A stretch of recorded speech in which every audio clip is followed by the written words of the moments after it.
when you are a compassionate leader, you care for others.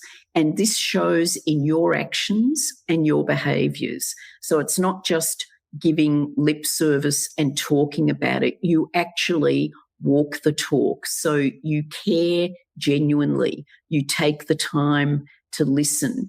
When people have concerns, you acknowledge them, you validate them, and you act on them. You give support and you show concern. So that is one of the top things. It's being a supportive leader.